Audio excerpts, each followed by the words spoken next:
Yes, okay. All right, and so now we're recording. And so I want to kind of review a draft of a survey that I put together based on the district questions, some just brain dump out of my head, and then the document that you sent around from the MAC Club. So I did a little, so I want to share my screen a little bit and kind of do some modifications with you actively here about that. And then with that survey. And then I want to talk about who else should weigh in on the survey. And then I want to discuss a timeline for distribution and method for distribution of the survey. And then I want to talk a little bit about the work ahead and the structure of the committee and kind of how we do the process of doing our work and kind of what I see as next steps, and have you all, you know, inform that also. And then close. So I'm hoping we can get through all of that. Seems, as I'm saying it out loud, it seems a little bit, you know, aspirational, but do I have anything else that the group wants to cover that I missed? No, I think you hit the nail on the head. Okay, so what I'll start with then, thank you, Howard, is I'm going to share my screen so that you can see the what I'm working on here. All right. Do you guys see how long have you been a Rotarian? You see all that? Okay, so that's on there. Okay, so hang on a second here. I'm gonna make you guys bigger again. I don't know how. Okay, so here's what I have. The first question, and it doesn't have to be in this order, so just kind of going through the questions. Oh boy, and I have a dog that needs to go out. Hang on. Here we go. Okay. How long have you been a Rotarian? And so this question is to kind of get at, you know, how long we've been a Rotarian and how that might influence or might not influence some of our answers. It's information. And then how would the community at large describe our club? Who is represented in our club and who is not? Does our club provide an environment where everyone feels welcome, valued, and included? If yes, how so? If not, why not? So the question 2, 3, and 4 are the district questions. And then number 5 is, what is your profession? If you're retired, what was your profession? How old are you? And then what is your race? And so I will just leave it at that. And I want to hear sort of reactions, omissions, and we can just start taking them one at a time if from a process standpoint you think that would work. But I will shut up now and see what you guys think. I think for the district provided questions, the who is represented and who is not, that I feel like if they don't know the context, that might be a difficult question to answer. Like, are we getting at which ethnicities are not represented or which occupations? Like, I think it needs to be maybe a little bit more specific. Okay. All right. I'm just making some notes, and I'll adjust that after the meeting. So, or we could say like from a diversity standpoint, and just kind of leave it at that, because then anyone could respond to their notion of what diversity is. That's great. Okay. Other comments? I'm wondering if who is not should be separated out of that. Okay. You know, like, so it's 2 different questions. I don't know. What do you guys think? Because you could fill out a lot of who you know is in our club, and then you think again, okay, well, who really isn't represented? You know, kind of makes you, it's a second thought. We might get a better response to both questions if we split them up. Yeah. So are you saying, like, for number 3, the question would read, from a diversity standpoint, who is represented in our club? And then from the same standpoint, from the same diversity standpoint, who is not represented? Yeah. Maybe, what if it was just thinking out loud, what if it was just from a diversity standpoint, who is not represented? Because you think it's valuable for us to be like, well, we have, you know, 3 people who look Asian to me, you know, I mean, it could go weird, right? Like there may be like a couple people who are gay that I don't know about, you know, it could go like that. I think we still want to capture what people's perception of the club is, though, even if it Okay. is a little wonky from I our agree. point of view. Okay, Perceptions are everything.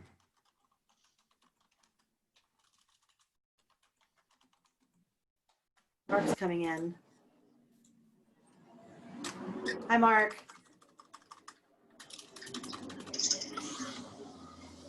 Okay, so Mark, Hey, we're Mark. just taking a look at the survey on my screen and making some suggested changes to it. So then we have, from a diversity standpoint, who is represented in our club? From the same standpoint, who is not represented? Does that work better? Okay. And I'll do the formatting later. It's a wonky. Oops. All right. So then does the one, how long have you been Rotarian? That seems pretty straightforward, right? That everyone's comfortable with that one. How would the community at large describe our club? That kind of gets to, someone had a suggestion that we want to know, we want to eventually survey the community also, but this is kind of getting at what do we think the rest of the community thinks about our club. I think that's valuable. That's from the district. And then from a diversity standpoint, who is represented in our club? From the same standpoint, who is not represented? We just kind of wordsmith that one. Does our club provide an environment where everyone feels welcome, valued, included? If yes, how so? If no, why not? How does that question feel?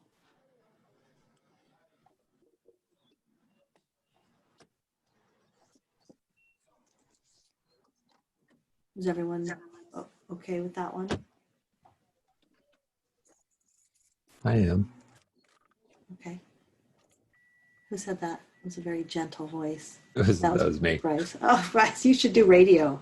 You should do a podcast. You should. I'll help you.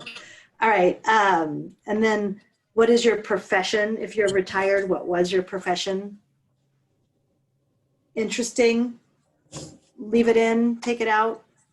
I'm just wondering what are we hoping to gain from that response? I think we're hoping to try to ascertain the breadth of lived experience that exists within the club, so that, you know, if we found that we asked people that, like, oh, we had like 50 accountants, or we had, you know, 50 accountants and one plumber, or, you know, like what types of professions are we attracting to the club? And if there's information in there that we're focusing, I think it might help us figure out like categories that we could further develop from a membership standpoint to help increase diversity of thought. That makes sense. I think that's really valid, that they include that as a part of it.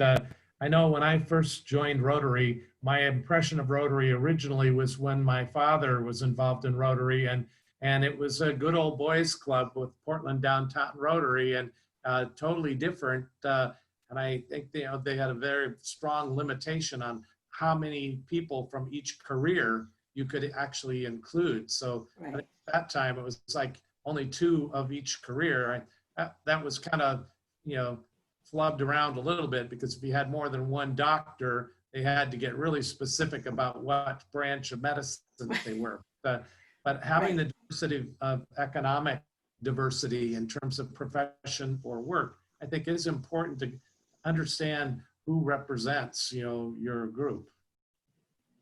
Yeah. And I just would imagine if they had a request for 10 plumbers, they might not do the same level of specialty and allow for more types of plumbers than doctors, you know. I guess there's not like, I specialize in sinks, you know, but it was more like for when Rotary was a leads, also a bit of like a leads generator, you know, like the true. This is Mark. Yeah. I always think that question is like, what was the highest level of education you've completed? Okay, are you suggesting that we replace that question with that question, or we add that question? I don't know. I'm just kind of throwing it out. I mean, for me, it's kind of a roundabout way to find out the same information in a way, and not necessarily, not very directly, but it has a similar field for me. I think about that, and I think about my husband, who is an electrician. And if he were to say and answer this question, what is your profession? He would say an electrician. But if it was the question that you're asking, it would provide additional information. But he would say 5 years, because his education required him to do 5 years, which is a different level of education of someone going through 5 years of standard higher ed education, right? I agree. I mean, it's the just kind of a first pass for me, or Yeah. No, but and first I'm take just, on what question to do. yeah, and I'm not trying to shut you down. I'm just brainstorming with you, because we could add that question. I'm happy to add that. I'm just, again, thinking out loud too, Mark. So you can tell me to shut my pie hole if you want. Well, that wouldn't be very nice. Does it support the four-way test or anything like that? That's not. No, I just, like I said, I think we might gain a little bit of that kind of information by this question as well. I'm not suggesting we ask the education question, but we might discover some things that way too. If you had both questions, it might give you that much more information. Okay, let's add it. So it was what was the wording of it, Mark? I think What? quite often it's what was your highest level of education? What is? All right. Mm-hmm. Okay. And then how old are you? Do you think, I mean, we're not asking for names, so we're not going to associate that. So I feel like that's safe and that's valuable information. And then what is your race? Howard and I met with Julia beforehand, and this typically on the Mac one that this came from, the Mac survey had like the radio buttons on there, like Caucasian, and Julia thought, and I think this is good, just to leave those out and just let people respond how they want here, instead of providing them with these like, pre-formatted race categories. So just leaving it with like, what race do you identify? What is your race? Leaves it open for people to be more multidimensional. So that's the why behind that one. Do we feel comfortable having that one in there? And I'll tell you the reasoning why, if it's valuable. I think it sets a good baseline for our club. We don't capture that anywhere else. I asked Julia, there's no DAC-DB, database question. And I think if in the end, we want to use this survey as a baseline of, where we started when we started this work, and then maybe resurvey at some point with, a modification of this, or, this in itself, and some of the questions won't have changed, but, kind of getting, maybe we should add some of those questions right now. Like, for example, I don't know what they would be, but to get at where people are coming from and where people are starting from as it relates to the work around racial issues and social justice issues. Like, it would be interesting, because then we could resurvey them and say, and we could compare how far their attitudes have shifted if we can come up with the right kind of question to get at that. And I'm not like the most adept at making surveys, but I know that there's ways to do that. But at the bare minimum, I think we'll be able to, with this information, we'll be able to have like what race sort of outlined for us, the people who answered, so that when we go to try to do things, we can see if we've actually increased our diversity in our membership by resurveying with some of these same questions. So I don't know if that was, blathering information, sorry. But do we want to try to get at something that would sort of provide us with some information about where people are starting at with this race work, like, and diversity work, and so that we can sort of after a year reassess if they've changed their attitudes, or if they feel, you know, so you've seen it like, how knowledgeable are you about da da da, somewhat very and see if that shifts. Do we want to use a survey for that, or do we find like that this is enough right now for folks to kind of absorb, and we should just leave it at that, and then maybe do a more sophisticated survey once we get started with this work? I like the latter idea. Okay. So do Okay. I. All right, good. I think you should do something fun at the end, like, are you a duck or a beaver? Just to lighten it up a little bit. You know, duck, beaver, or none of the above? Or a zebra. Or a zebra? No, what do they call a platypus? A platypus is a mix. It's a duck and a beaver put together. I like it. Do you identify as a duck or a beaver? Or a beaver. So, oh yeah, do you prefer the ducks or the beavers? Like that? I think it should be at the end, though. I know I will. I just, okay. It's just stupid formatting with these radio answers. And so I tried to do it and then it made it in tiny font. So I will move it there after I'm like done. Are there any other questions? I like that, Michelle. Thank you. I think bringing a little bit of levity to the situation is prudent. Is there anything that you can think of that we haven't asked that we should ask?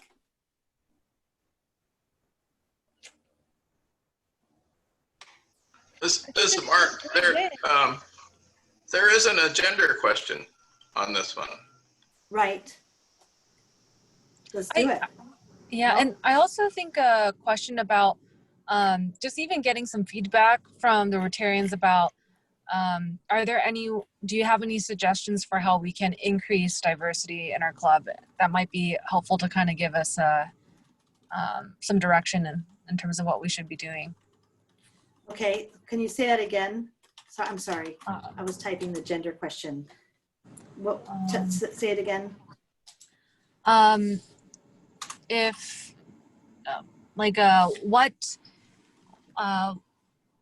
are there any activities, or I don't even know if it's activities, or what could the Rotary Club of Forest Grove do to increase diversity within the club?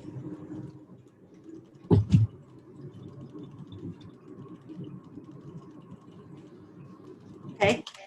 Do other folks like that? I like that. I like that question. If you put it at the end, because that one's probably going to have the most wording, then that's kind of the surveys that I've done always at the end of the survey is when they throw out the question where they're wanting more than the singular word answer. Okay. I like that.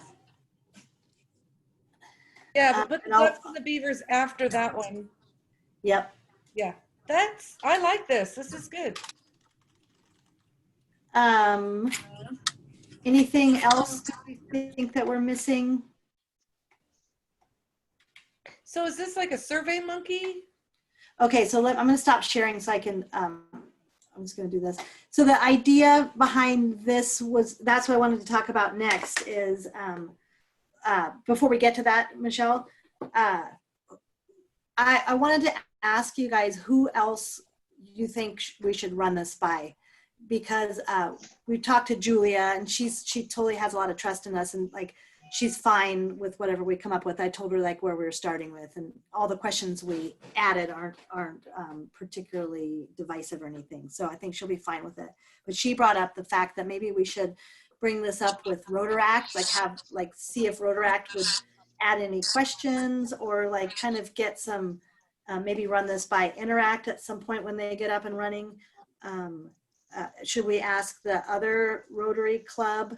Should they be involved in this? And then Bryce, will the satellite clubs automatically, I don't know the structure of like, how far do we want to go within our own like sort of noon club, the concentric circles going out of that. So questions are for the group, who else should see this before we then talk about how we get it out, which is a good question, which we need to answer next. Have we talked to the morning club? Are they also doing this?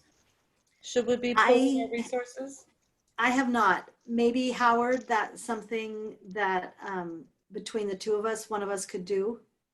Sure, I can reach out to Mitch. Okay. If you could, and then what do you think, Michelle, would be good if we send Mitch a draft of what we're doing and then get their club's feedback, so let them have a chance and see if they want to join us, see if one of them wants to be a part of the committee. Right, that's what I'm thinking, to ask somebody to be a part of this so that we can combine. Because we are Okay. really one club. I know they're separate, but I feel like they're a part of our club. Okay. How do other folks feel about that in terms of inclusion? I mean, it feels good. I think that it's Rotary centric to start with. Yeah, I think that was the intent, at least from the beginning of this. And that, I think, is a good beginning point. But I do think that it will expand beyond that. It should expand beyond. Yeah. And that's where we could get involved and have more other organizations and the city get involved, and and have it be on all community type focus, which I think would be very valuable. But I think to begin with, the focus was originally to be a Rotary centric, and I think it will probably need to go beyond that. Super. So what if we go ahead, Hannah? Oh, sorry. Just to answer your question about who should maybe like proofread this before it goes out to the club, I was thinking that I'm really bad with names, but I forget her name. She's a superintendent, but I imagine that she probably has a lot of experience with, I don't know, surveying information, or someone who has experience with surveying information, just to make sure that our questions don't have bias written into it. That would be helpful, I think. Okay. And is that person a member of our club? The superintendent? Dave Yes, Parker. yeah, she is. Or if there's someone else that you know of that has experience with writing these types of questions, I think that would be a great person to proofread it. Okay, I'll ask I'll ask Claudia to see if she has any recommendations. I know, Howard, you were saying Dave, right? He's a superintendent, but I'm not sure that we'll do a little asking around that question, just specifically about survey as an instrument and how to ensure that through the utilization of that instrument, we aren't furthering our bias and we're not doing any harm. So I can ask that question. John Schrag might be a good person to send this to. Okay. I could reach out to Brenda Camilli. She's the HR person for the city of Forest Grove, or Bryce. That would be great. Do you think Brenda would be willing to look at this? This does seem like an HR. Honestly, the city is just kind of getting started in their own DEI stuff. So I think working with the school district and within our own network is probably good enough. So then, Howard, if you could reach out to the morning club and then maybe ask Dave if he has any resources internally at the school district who might be able to, just from an HR perspective, just kind of give us a glance over. And then I think the other question is the timing, and then let's get to, Michelle, I haven't forgotten your question about how, so Julia told us that on October 16th, Joe Crenshaw will be making a visit to our club. And so I was just wondering if we might want to time the gathering of this information, or like the summary of the information that we've gathered for inclusion during that meeting, kind of saying, and so that's one question. Do we want to try to time anything for that meeting? And if not, that's fine too. But because I want to give us a sense of whoever we talk to, we kind of put a deadline on ourselves of when we'd like the survey to go out. So that's kind of what I'm trying to get at now. There is that meeting. We don't have to meet that meeting, but what's the timeline that you guys think would be appropriate to both get the survey out and get the results back? If we just do it to, this is just for our club right now, and maybe potentially the morning and the satellite, but that little Rotary. Maybe like a 2-week cycle, like put it out on a Tuesday, close it on a Thursday, so we could have 2 weekly meetings where we could talk to people directly about filling it out. That would also give 2 cycles of phone tree call throughs. It's just my first inclination. And get it in the rototeller too. Yep. And I think we should automatically include satellite. We shouldn't be waiting to include them. Yeah, They need to satellite. be with us because they are a part of our club. Yeah. Okay. Yeah, that's good. How does that sound? I like your suggestion, Bryce. How do others feel working off of that? Okay, Mark's giving a head nod in the trees. Okay, all right, so we'll do that. And then, so then given that, do we want to try based on, like, do we think that we can get the feedback that we need to sort of like, let's say, if we launch this October 1st, well, let's say that's a Thursday. So if we launch it September 30th, that's a little bit over 2 weeks. So that would be, we could make an announcement during the meeting and then get it in the rototiller and then again have a deadline to get it back to us by the 14th. I don't know why I said the 16th because that's a Friday. So we don't have to have the results. I think we need 2 weeks at least for results to come back in. Does that make sense? Like that's what you were saying, Bryce, right? So if we launch it on the 30th, then we collect all the data on the 14th, and then we try to work to understand the data and summarize it for the following week on the 21st. Does that timeline seem Can I suggest that we reasonable? bump it 1 week? That way, if we launch it on the 7th, Okay, it'll cross over third Thursday so that Mike can talk to the Good. satellite club and make sure they're doing it. good. And then Okay. finalize towards the end. We don't really have to have it done when Joe gets it for her You're right. meeting, right? I like it. Okay, so the proposal is launch it on October 7th and then close it on the 21st. Yeah. Is that what you're saying, Michelle? Yeah. And then summarize on the 28th?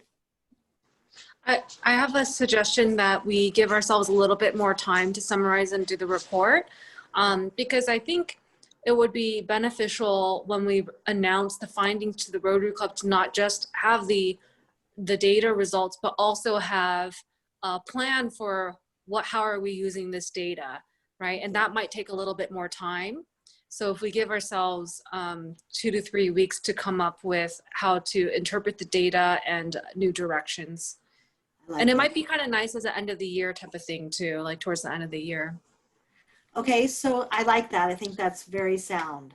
So what if we do an October 7th launch, we close on the 21st, and then we project to have something by like November 18th? Because that's like the week, right? Is that too late? Or I think that gives us plenty of time to both figure out how we want to present this data back and then also come up with some action items that we're planning to implement based off of the data. Mm-hmm. Does that work? I think so. It looks like Howard has his hand up. Howard, thank you.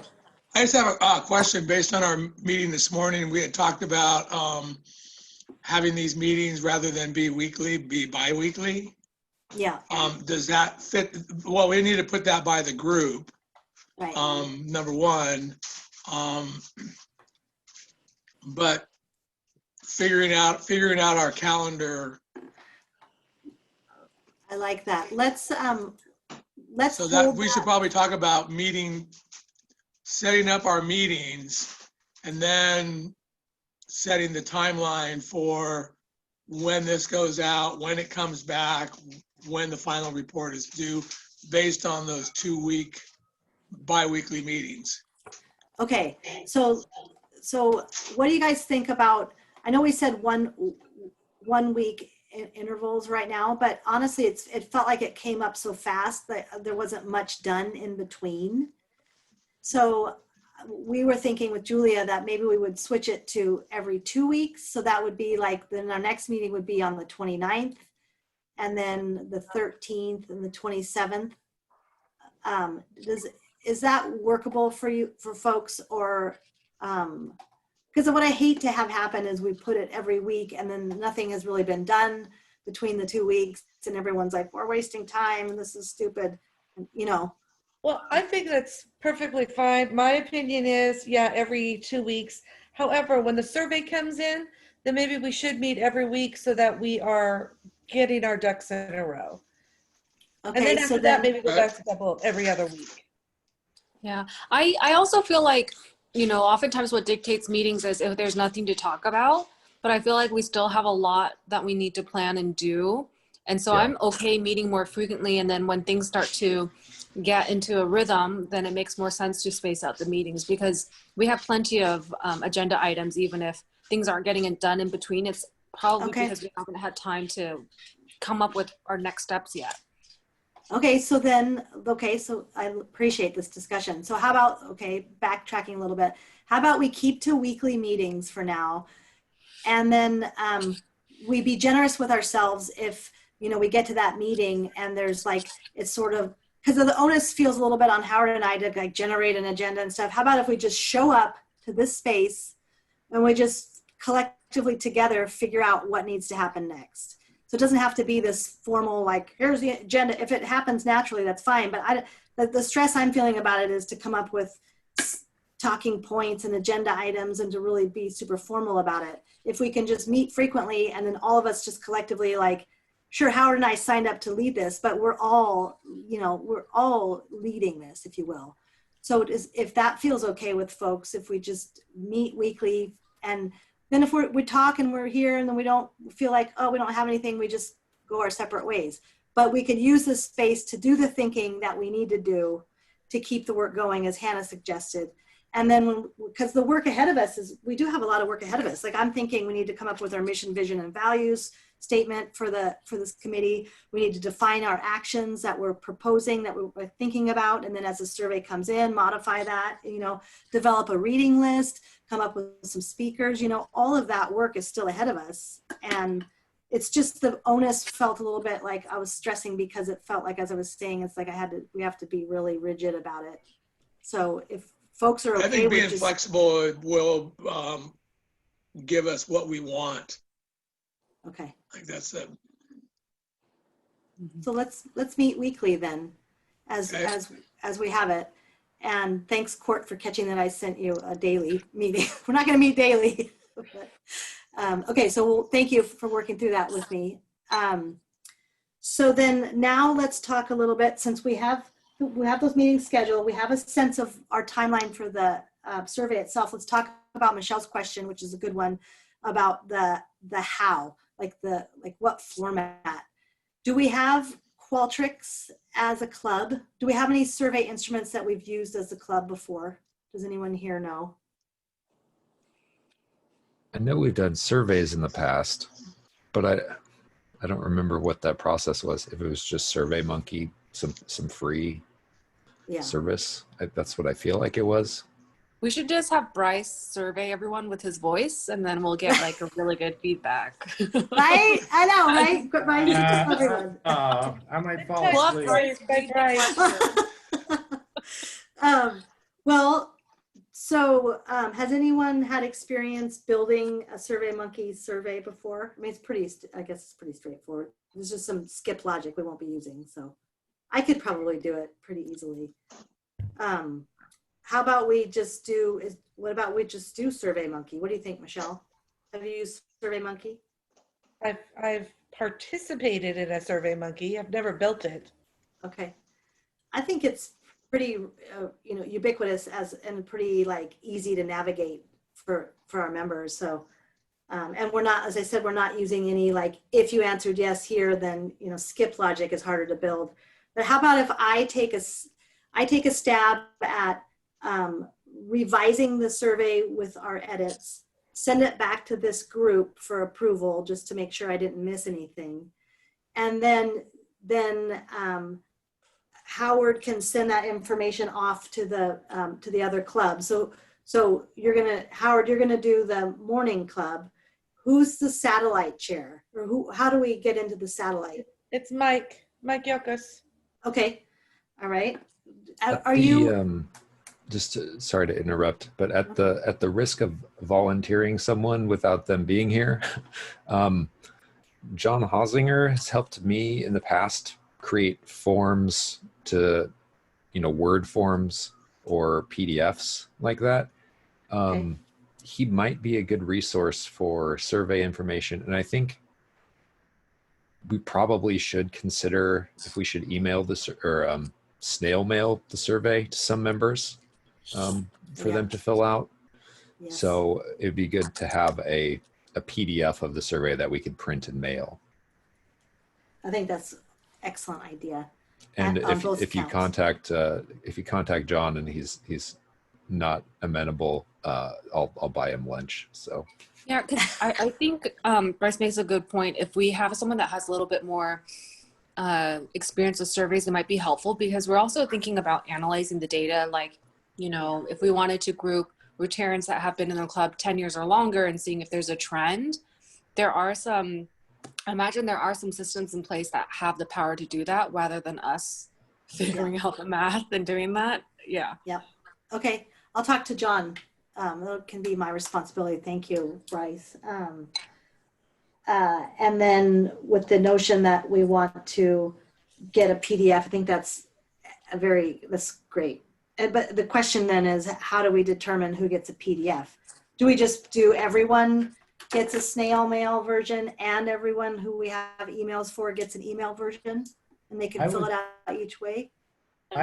I would suggest that, from my former background in education, that you encourage people to do it online, because then we can have the data automatically analyzed and have a lot more, resonance in a quicker fashion.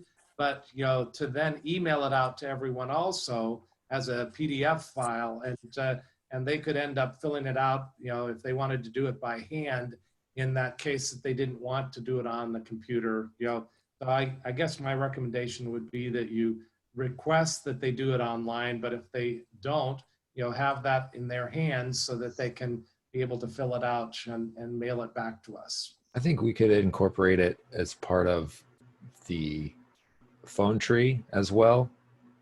Just communicate to the captains that this week we need you to check in with each person on your list and let us know if any of them would like a mailed survey. Yes, and I agree with that. That's a great idea. Perfect, Bryce. I agree with that more than sending out a PDF, because people may find that, oh, it just came in my email, I'll just fill it out. Well, then that doesn't go into our Surveymonkey, where that is doing all the calculating for us. So I'd rather do a Surveymonkey or a mailed version.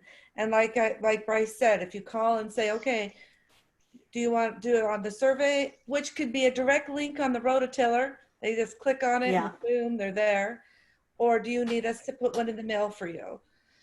And that will save us a lot of money too. You don't want to just mail it out to everyone.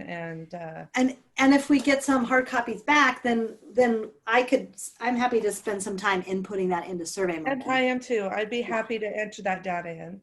Let's delegate that, Amy. Okay. You're doing so much. Yeah, Amy, you're already doing so much. Let me do something. I'm not doing much of anything else, so.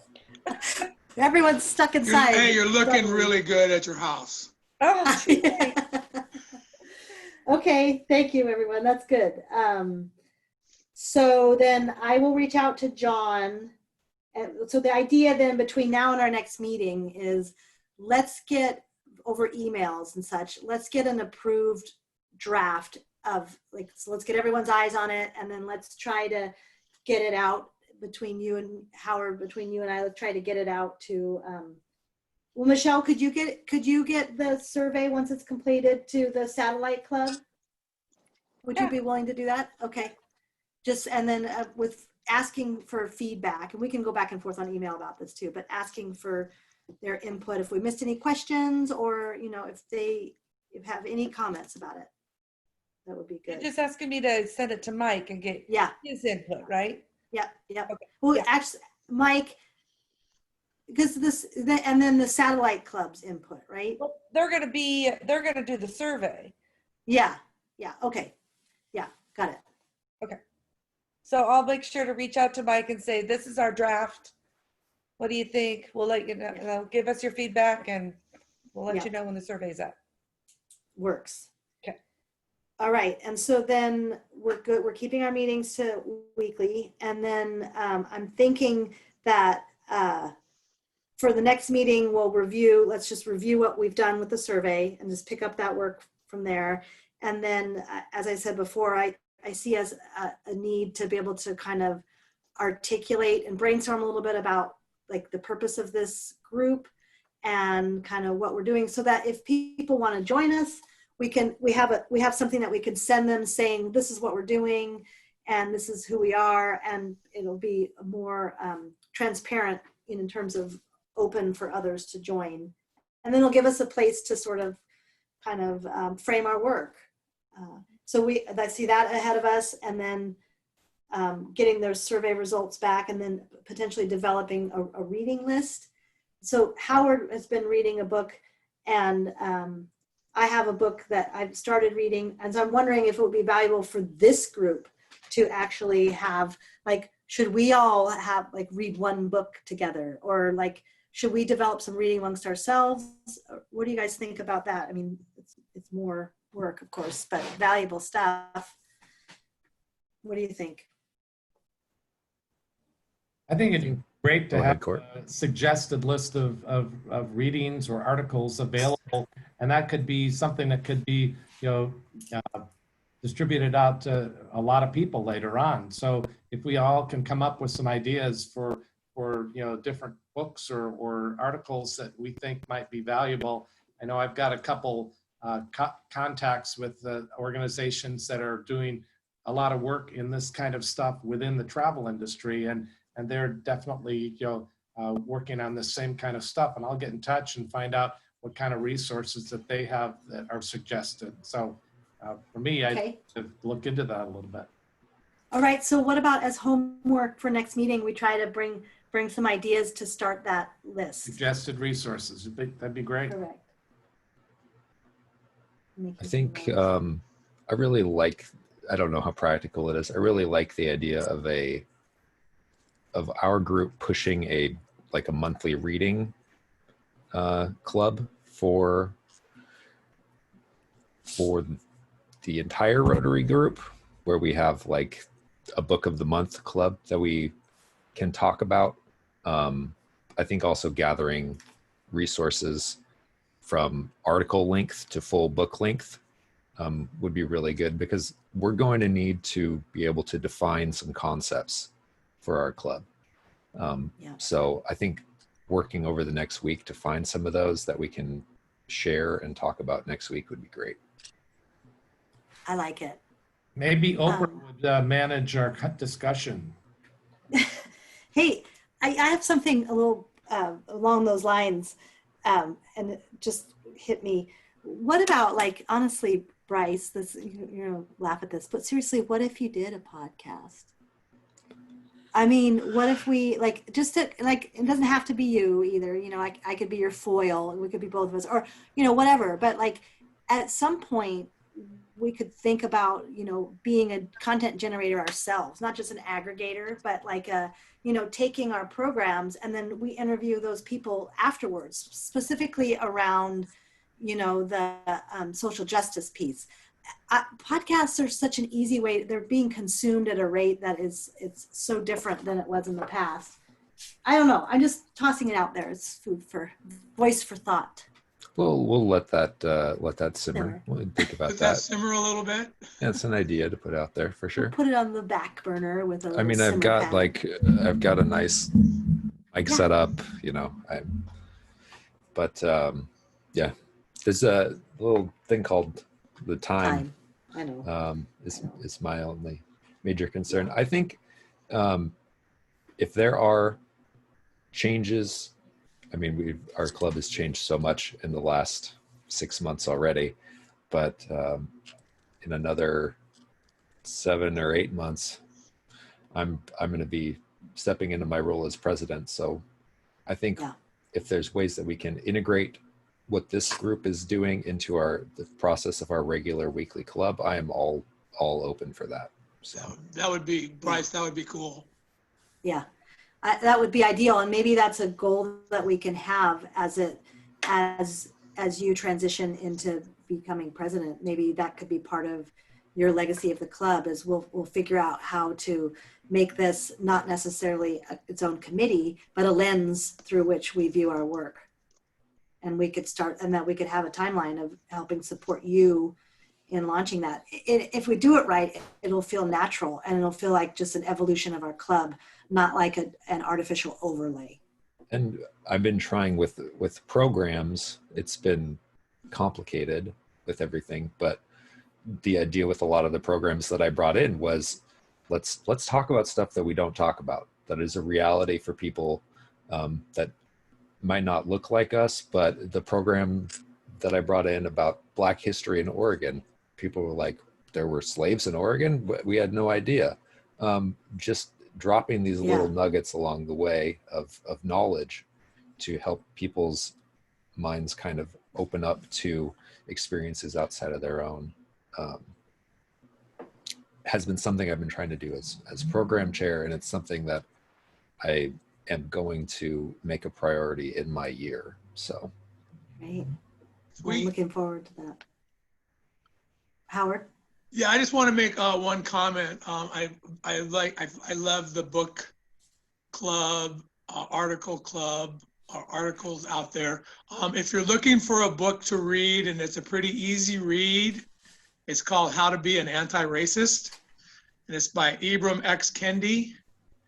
And what's great about this book is the author is he's a PhD now in African studies, but when he was in high school, he was your run-of-the-mill C- student, and he goes to a speech tournament, and he gives a speech, and he's basically at the beginning of the book, he's himself a racist, and it's him discovering how what he thought was anti-racist, that he was actually racist.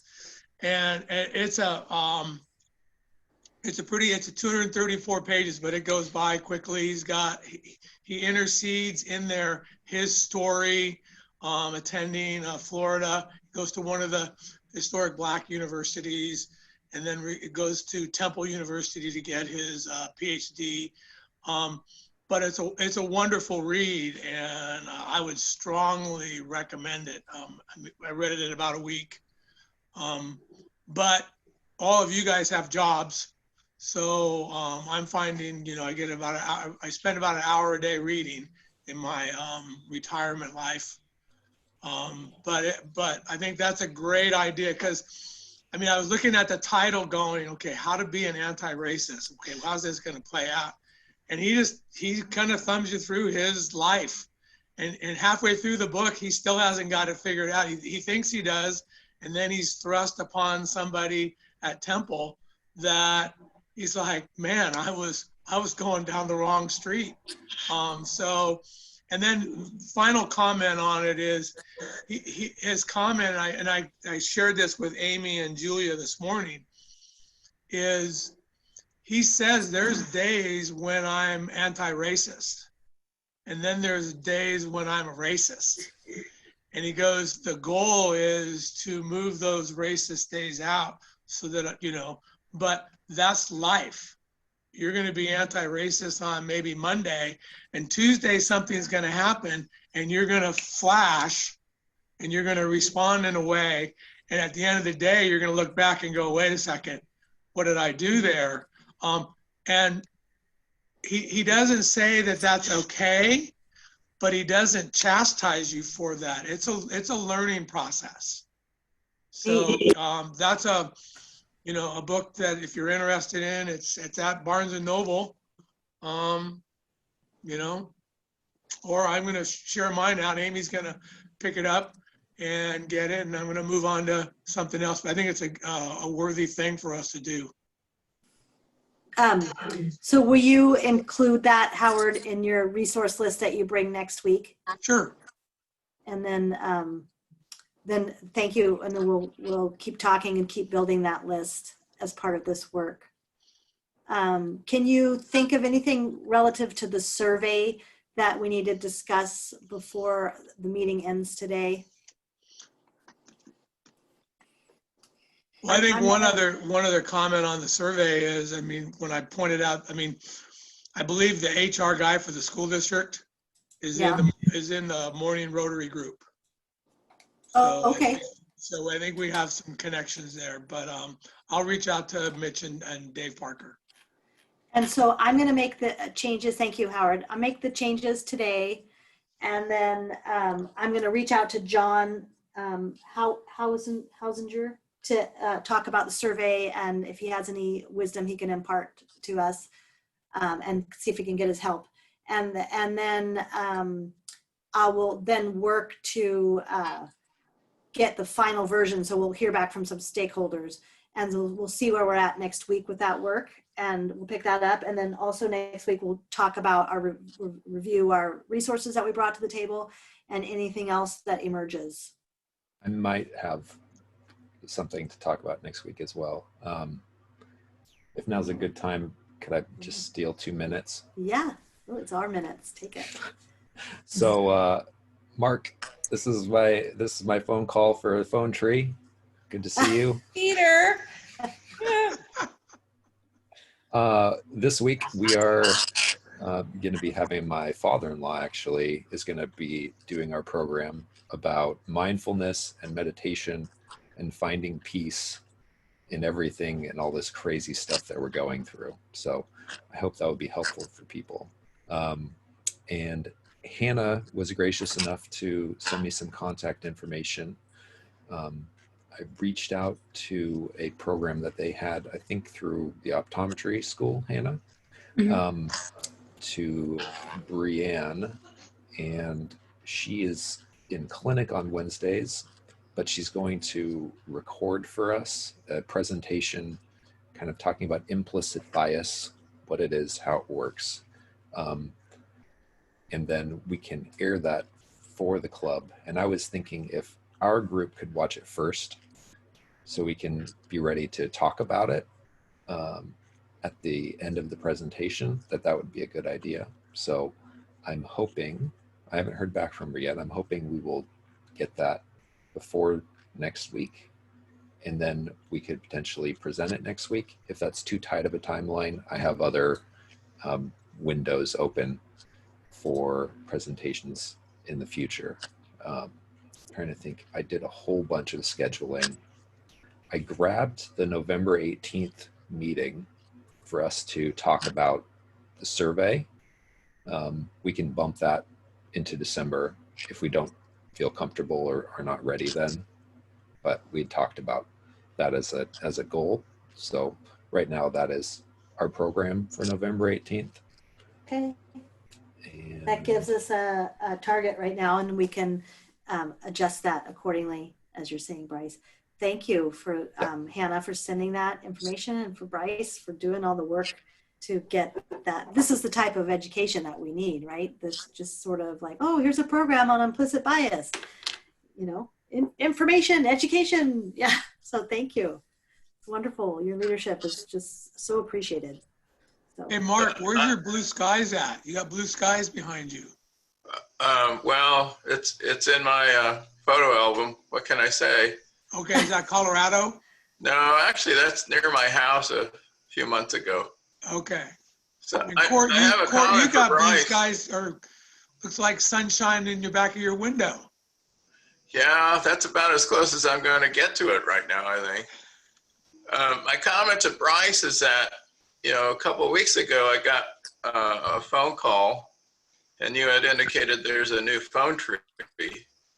Well, I want you to know that I don't think everybody knows that there's a new phone tree. I noticed that Blake did put it in this rototiller, but on that Tuesday, a couple weeks ago, I got my like clockwork call from John Welch. He just is really good.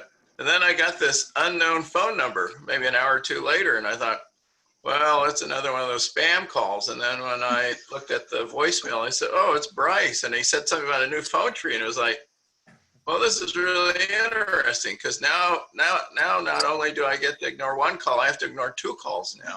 But So I don't know how well published the new phone tree is, but I can report tomorrow whether John calls me again or not today, I suppose. I'm also, I don't remember who's supposed to be calling me. I'll check Blake, the article, because I haven't gotten a wellness check in a while. And so therefore the chain broke with me. So They I'll do just Paul just sent it out again. Unless he only Did Paul sends it change to it the again? captains. I I think don't he only see sends it to the captains. yeah. We need to send it to everybody. Okay, good. Well, that'll work well if only the captains know about the new phone tree. I mean, I think he just pings the captains on Tuesdays, and otherwise it's supposed to be in the rototeller for Okay. everybody. So we can get off our butts and find it ourselves, right? Are you still looking at an email, Bryce? Or I'm just looking to see where you are Oh. on the list. oh yeah, yeah. Thanks. Yeah, let me know. Email me. Who's Hey, supposed Bryce, to who call am I me? supposed to call? You're This supposed meeting to has call Tom Rabe. degraded. I'm supposed to call Tom Rabe now? Yep. I'm supposed to call Claudia. And who's I think. calling me? You are the top of the list. Oh, So if it gets all the way through, Tom Meyer is supposed to call you back. okay. so All right. the obvious question is, so if Howard is at the top of the list, he should have gotten the email from Paul, shouldn't he? I mean, That is a good point. Yeah. It's a I breakdown. just have to remember not to make any disparaging comments about Paul Water Street tomorrow, I guess. It says it got sent to Howard, to his Frontier email. So Right, Oh I'll boy! check. Now, all right. Now I'll Howard's check. the one. He I'm broke on the it down for all of us. mark. All right, and you're retired, so get on it. There's no excuse. Okay, so I'm conscious of our time. It's 1 o'clock. I want to go ahead and end the call, unless there's anything else from folks. Anything else from folks? No. Thank you all for the good work and for walking this journey together. And I think it'll bring us closer too, and I think we're going to do good things. So thank you. Howard, did you want to have some closing remarks? No, thank you very much. I appreciate everybody's open and honest response. I was admiring Hannah eating her noodles. You know, are you at the office or are you at home? Or I had chicken, so you know. Yeah, just got home from campus. Yeah. Okay. All right. Okay, well, I'm going to end the meeting. Thank you all. Bye, guys. Bye. Bye.